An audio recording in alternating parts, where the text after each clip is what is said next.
Assalamualaikum warahmatullahi wabarakatuh. Halo sahabat coretan Arina, sebelum kisah ini dimulai, saya mohon keikhlasan teman-teman untuk subscribe dan like. Saya doakan Anda semua sehat, panjang umur, dan dilancarkan rezekinya. Amin. Mari kita mulai ceritanya. Di sebuah desa terpencil, jauh dari kebisingan kota, berdirilah sebuah rumah megah bergaya kolonial, mensyahan tua yang seolah tak tersentuh waktu. Rumah itu milik seorang wanita kaya bernama Busari, seorang janda berusia hampir 70 tahun. Meski usia menua, hartanya melimpah, tanah luas, kebun terawat, dan bangunan warisan kolonial yang megah berdiri di tengah-tengahnya. Namun di balik pagar besi yang selalu terkunci dan jendela kaca berbingkai tebal, tersembunyi kisah yang tak pernah disangka oleh siapapun.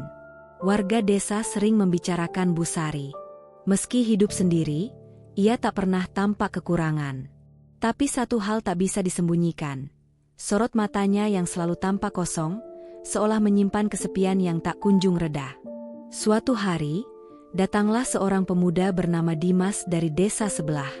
Wajahnya kusam, kulitnya terbakar matahari, cerminan hidup yang keras. Ia menawarkan diri untuk merawat taman dan memangkas rumput. Busari yang biasanya dingin, entah mengapa tertarik padanya. "Nak, tinggal saja di sini. Aku butuh seseorang untuk merawat rumah ini. Aku akan membayarmu lebih dari cukup," ucap Busari. Dimas menerimanya dengan senang hati. Ia butuh uang untuk menghidupi adik-adiknya. Hari demi hari, Dimas mulai akrab dengan rutinitasnya. Membersihkan taman, menyapu halaman, memperbaiki genteng bocor. Namun perlahan, hubungan mereka berubah. Busari yang dulu tertutup, mulai membuka diri. Obrolan ringan ditemani teh sore berubah menjadi cerita-cerita panjang tentang masa lalunya, tentang suami yang telah tiada, tentang anak-anaknya yang tak pernah kembali pulang. Dimas pun bercerita tentang hidupnya yang berat, tentang tanggung jawab sebagai anak sulung yang kehilangan orang tua terlalu dini. Di antara mereka tumbuh simpati, lalu pelan-pelan, sesuatu yang lebih dari itu. Sampai akhirnya, malam itu tiba. Listrik padam. Rumah besar diselimuti gelap. Saat Dimas hendak pulang, Busari menahannya. "Jangan keluar dulu, Nak. Gelap dan berbahaya. Menginaplah di sini." Dimas ragu, tapi akhirnya menurut. Malam itu, di kamar mewah milik Busari, dengan selimut hangat dan suasana hening, sesuatu terjadi. Batas antara majikan dan pekerja mengabur. Simpati berubah menjadi ketertarikan. Kedekatan berubah menjadi hubungan yang dalam dan tak terucapkan. Sejak malam itu, segalanya berubah. Busari menjadi lebih ceria. Senyumnya sering merekah, semangat hidupnya kembali. Orang-orang desa mulai bertanya-tanya, tapi tak satu pun tahu apa yang sebenarnya terjadi di balik pintu besar itu. Dimas yang dulu pemalu, kini seperti terikat oleh pesona dan hasrat yang tak mampu ia lawan. Namun kejutan terbesar datang beberapa bulan kemudian. Perut Busari mulai membesar. Awalnya disangka hanya karena faktor usia. Tapi lambat laun, perubahan itu tak bisa disangkal. Bisik-bisik mulai menyebar, "Mungkinkah ia hamil?" Desa gempar. Seorang wanita tua, mengandung? Mustahil, kata akal sehat. Tapi kenyataan tak selalu bisa dijelaskan. Ada yang mengira itu mistis, ada pula yang menyebut ini mukjizat. Namun bagi Dimas, semua terasa seperti mimpi yang berubah menjadi teka-teki menakutkan. Busari tak pernah membahas perutnya yang membuncit. Ia hanya tersenyum tenang, menjalani hari-harinya bersama Dimas, seolah hidup barunya sedang dimulai, dengan rahasia yang hanya mereka berdua ketahui. Meski wajah Busari kini bersinar dengan rona kebahagiaan yang dulu tak pernah terlihat, namun ada sesuatu yang ganjil dalam sorot matanya, bukan kebahagiaan murni, melainkan kilatan gelap yang sulit dijelaskan, seolah menyimpan sesuatu yang tak seharusnya ada. Hingga pada suatu malam yang sunyi, suara tangis bayi memecah keheningan. Bukan dari rumah tetangga. Suara itu jelas berasal dari rumah besar di tengah kebun itu, rumah Busari. Seluruh desa geger. Bagaimana mungkin seorang wanita berusia 70 tahun bisa melahirkan? Namun itu bukanlah kejutan terakhir. Bayi itu, laki-laki mungil dengan tubuh hangat dan gerakan lembut, memiliki sepasang mata yang bercahaya aneh, tajam, tidak biasa, seperti menatap dunia dengan pemahaman yang terlalu tua untuk tubuh sekecil itu. Penduduk desa mulai berbisik, membuat spekulasi liar. Ada yang menyebutnya mukjizat. Ada pula yang mulai mencium bau ilmu hitam dan kutukan dari masa lalu. Dimas, pemuda yang selama ini dianggap hanya seorang pekerja kebun, kini terikat pada rahasia yang lebih besar dari apapun yang pernah ia bayangkan. Bayi itu adalah darah dagingnya. Tapi setiap kali ia menatap wajah kecil itu, hatinya bergetar, seolah ada sesuatu yang tak bisa dijelaskan. Seperti ada kekuatan asing yang bersemayam dalam tubuh mungil itu. Busari, di sisi lain, terlihat seolah hidup kembali. Hari-harinya dipenuhi cinta dan perhatian terhadap sang bayi. Tapi perlahan, ia mulai bersikap aneh. Ia melarang Dimas mendekat terlalu sering. Tatapannya berubah tajam saat Dimas mencoba menggendong anak itu, seakan melindungi sesuatu yang lebih dari sekadar seorang bayi. Malam-malam di rumah besar itu menjadi semakin ganjil. Tangisan bayi terdengar lebih sering, namun nadanya tak wajar. Kadang menggelegar, kadang bergetar seperti suara dari dimensi lain.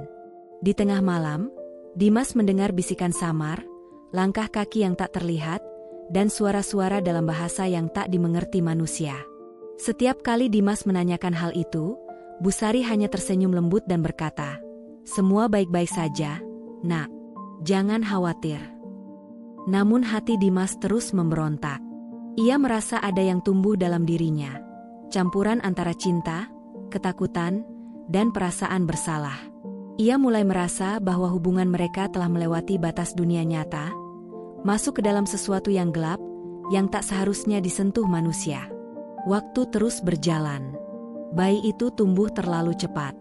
Dalam beberapa bulan, ia sudah bisa berjalan, bahkan berbicara, meski dalam bahasa aneh yang tak dikenali Dimas. Tatapannya tajam, kadang menembus dada Dimas seperti sinar yang menyelami jiwa terdalamnya. Dimas menggigil tiap kali mata kecil itu menatapnya. Pada malam badai yang bergemuruh, Dimas tak sanggup lagi menyimpan kegelisahan. Ia berjalan ke kamar Busari, dan mendapati wanita tua itu sedang duduk tenang, menggendong bayinya yang tertidur di pangkuan. Cahaya redup dari lampu temaram membuat wajah Busari tampak lebih tua, namun ekspresinya tenang, tercampur antara kebahagiaan dan kesedihan yang dalam. "Bu, aku perlu bicara." Suara Dimas berat. "Apa yang sebenarnya terjadi? Bayi ini, dia bukan bayi biasa. Aku bisa merasakannya. Ada yang salah." Busari menatap Dimas dengan lembut. Tapi di balik tatapan itu, ada kedalaman gelap yang seperti jurang tak berdasar. "Nak, aku tahu kau takut. Aku juga. Tapi kau harus mengerti, ini adalah berkah. Meski tidak seperti yang biasa kita bayangkan." "Berkah?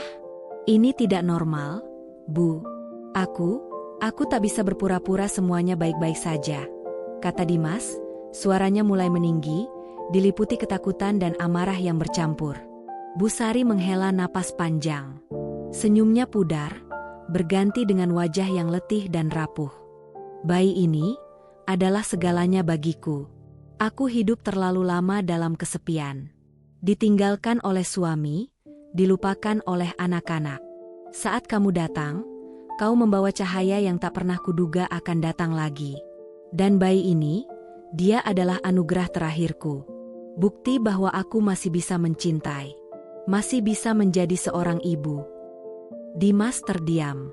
Kata-kata itu menghujam pikirannya, mencabik-cabik keyakinannya. Ia mencintai Busari. Tapi, apakah cinta ini telah melahirkan sesuatu yang bukan berasal dari dunia yang sama dengan mereka? Apa yang sesungguhnya telah mereka bangkitkan? Namun sebelum Dimas sempat mengutarakan seluruh kegelisahannya, Busari lebih dulu berbicara. Suaranya mulai bergetar, seperti menahan sesuatu yang berat. "Aku tahu, Nak, mungkin semua ini salah. Aku juga merasa begitu sejak bayi ini lahir. Seperti ada kekuatan yang menarikku ke dalam, semakin dalam. Aku takut. Tapi aku tak bisa melepaskannya. Bayi ini, dia segalanya bagiku sekarang. Dan aku tahu, waktuku tak lama lagi. Dimas terpaku.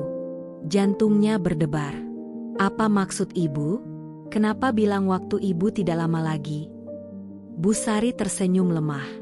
Air mata mengalir perlahan di pipinya yang penuh keriput. Aku bisa merasakannya. Tubuhku semakin lemah. Aku tahu, hariku tinggal menghitung. Tapi sebelum aku pergi, aku hanya ingin satu hal. Nak, tolong jaga dia. Jaga bayi ini. Dia bagian dari kita. Aku tahu dia bukan bayi biasa. Tapi, dia adalah anugerah yang dikirimkan padaku. Jangan tinggalkan dia. Tangis Bu Sari pecah malam itu. Di tengah badai yang mengamuk di luar, suara isaknya menyatu dengan deru angin yang menghantam jendela-jendela tua rumah itu. Dimas hanya bisa duduk di samping wanita yang dulu adalah majikannya. Kini, satu-satunya orang yang paling dekat dengannya. Dalam hati, Dimas tahu, hubungan mereka telah mengubah segalanya.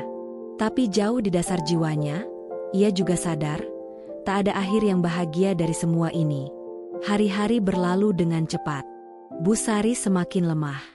Hingga pada suatu pagi yang dingin, ketika embun masih menempel di dedaunan luar, Dimas menemukan Bu Sari terbaring diam di atas ranjang. Tubuhnya tak lagi bernapas. Tangannya yang pucat menggenggam bayi itu erat. Seolah ia tak ingin melepaskannya, bahkan dalam kematian. Dimas menangis. Pagi itu akan selamanya terpatri dalam ingatannya. Hujan rintik membasahi kaca jendela, dan suara angin seperti membawa pesan gaib, bahwa yang terjadi bukan sekadar kepergian seorang wanita tua, tapi awal dari sesuatu yang jauh lebih besar. Wajah Bu Sari tampak tenang, seolah ia telah menerima akhir yang tak bisa dihindari. Dimas menggenggam tangannya yang dingin, air mata jatuh satu demi satu. Di dalam dirinya, ada kekosongan yang tak bisa diisi. Kesedihan, cinta, dan penyesalan bercampur menjadi satu. Namun yang paling membuatnya merinding adalah bayi itu. Bayi itu hanya diam. Tidak menangis. Tidak gelisah. Matanya tetap terbuka, menatap lurus ke langit-langit kamar. Tatapan kosong, namun menusuk. Dimas menggigil. Bu, kenapa secepat ini? Kenapa pergi tiba-tiba? Bisik Dimas dengan suara serak. Tak ada jawaban. Hanya keheningan yang mencekam seluruh ruangan. Dan di dalam keheningan itu, Dimas tahu, inilah awalnya. Bayi itu bukan bayi biasa. Hari-hari sejak kelahirannya telah menunjukkan hal itu. Sejak kematian Bu Sari, Dimas memutuskan untuk tinggal di rumah besar itu, merawat bayi yang kini menjadi satu-satunya peninggalan wanita yang pernah ia cintai. Tapi setiap kali ia menatap anak itu, rasa gelisah muncul seperti bisikan di telinga. Ada yang tidak beres. Tak hanya Dimas. Warga desa pun mulai merasa ada yang aneh. Tetangga yang dulunya bersimpati mulai menjauh. Bisik-bisik di pasar makin menjadi. Ada yang mengaku melihat bayangan tinggi melintas jendela rumah Dimas di malam hari. Ada pula yang mendengar suara tangisan bayi, namun tangisan itu bukan tangisan manusia. Tangis itu dalam, berat, seperti suara dari tempat yang tak seharusnya ada di dunia ini. Dimas mencoba menepis semua. Ia tetap merawat bayi itu. Tapi si kecil semakin aneh. Tangisnya berubah menjadi raungan memilukan. Ia menuntut perhatian tanpa henti. Dimas mulai kelelahan, secara fisik, emosional, dan batin. Suatu malam, ketika tubuhnya sudah terlalu lelah untuk bergerak, Dimas mendengar sesuatu. Bukan suara tangis, tapi suara lain. Langkah kaki. Langkah itu terdengar dari lantai bawah. Awalnya ia mengira itu hanya angin atau hewan liar. Tapi langkah-langkah itu semakin nyata. Teratur. Berat. Seperti ada seseorang atau sesuatu yang berjalan di rumah itu. Dengan tubuh yang bergetar dan keringat dingin menetes di pelipis, Dimas bangkit. Ia menggendong bayi yang masih merengek dan perlahan berjalan ke arah tangga. Cahaya remang-remang dari ruang tamu menyambutnya. Dan di sanalah, ia melihat sesuatu yang tidak pernah ia bayangkan. Dimas berdiri di tengah ruang tamu, tubuhnya membeku oleh sesuatu yang baru saja dilihatnya. Di balik kabut tipis yang menyelimuti rumah, ada sosok berdiri membelakanginya. Tubuh kurus dan rapuh itu berbalut rambut panjang yang menjuntai, seperti benang-benang hitam dari dunia lain. Kabut menggantung di sekelilingnya, menyelubungi udara dengan hawa dingin yang menyesakkan. Dimas tak bisa bergerak. Kakinya terasa berat, seperti tertancap di lantai. Perlahan, sosok itu berbalik. Dan saat mata mereka bertemu, hatinya mencelos. Itu Busari. Tapi bukan Busari yang ia kenal. Wajahnya pucat seperti kain kafan, matanya cekung dalam gelap, dan senyum tipis yang tak wajar merekah di bibirnya. Sebuah senyum yang bukan milik manusia hidup. "Nak, jaga bayiku," bisiknya. Suaranya begitu dikenal, namun terdengar jauh dan menggema seperti datang dari dalam sumur gelap. Dimas ingin berteriak, ingin lari sejauh mungkin dari rumah itu. Tapi tubuhnya seolah dikunci oleh kekuatan tak kasat mata. Ia hanya bisa menatap, hingga sosok itu perlahan memudar dalam kabut, meninggalkan keheningan yang lebih menakutkan dari teriakan. Malam itu adalah awal dari teror yang tak berkesudahan. Dimas tak pernah merasa aman lagi. Malam demi malam, ia dihantui oleh kehadiran yang tak bisa ia lihat, namun selalu bisa ia rasakan. Bayi itu, makhluk yang dulu begitu kecil, kini menangis setiap malam. Namun tangisnya bukan lagi seperti suara anak manusia, melainkan jeritan, seperti dari tenggorokan makhluk yang meratap dalam siksaan abadi. Tidur Dimas tak pernah tenang. Setiap malam seperti mimpi buruk yang tak bisa ia bangun darinya. Di dalam pikirannya, ia mulai meragukan kenyataan.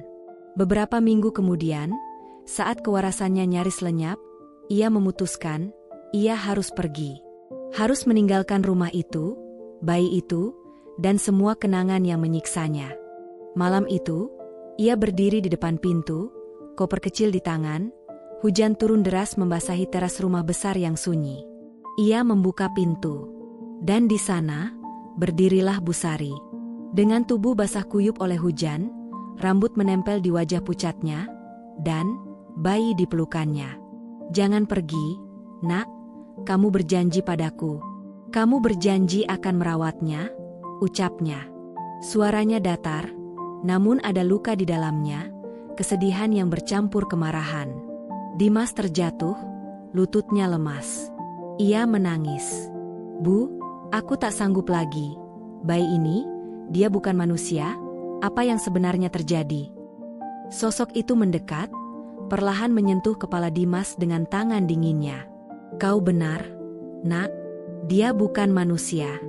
Dia bagian dari sesuatu yang lebih besar. Sesuatu yang tak bisa dijelaskan oleh dunia ini. Tapi dia juga bagian dari kita, bagian darimu." Kata-kata itu menembus dada Dimas seperti belati. Dunia di sekitarnya runtuh. Tidak ada tempat lagi untuk berpaling. Tak ada lagi jalan keluar. Malam itu, dengan tangan gemetar dan hati yang tercabik-cabik, Dimas menggendong bayi itu. Ia menatap matanya yang semakin dalam, semakin gelap. Dan ia tahu, anak ini tidak akan pernah seperti anak-anak lainnya. Tapi ia juga tahu, ini takdirnya. Bayi itu adalah beban yang kini harus ia pikul. Meski artinya ia harus kehilangan segalanya. Dan di malam itu, di rumah besar yang sunyi dan kosong, di tengah angin yang menderu dan lampu yang meredup, Dimas tahu satu hal dengan pasti. Takdirnya sudah ditulis. Dan tak ada jalan kembali. Beberapa bulan berlalu. Desas-desus tentang Dimas dan bayi itu memudar. Warga desa perlahan melupakan mereka. Rumah besar itu tetap berdiri di ujung desa.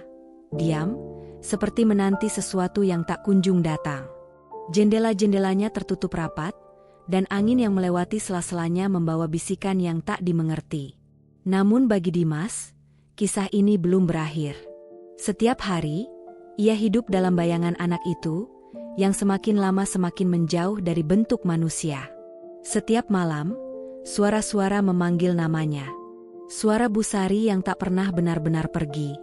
Hingga akhirnya, pada suatu malam hujan, dengan petir menyambar-nyambar langit, Dimas tahu, inilah akhirnya.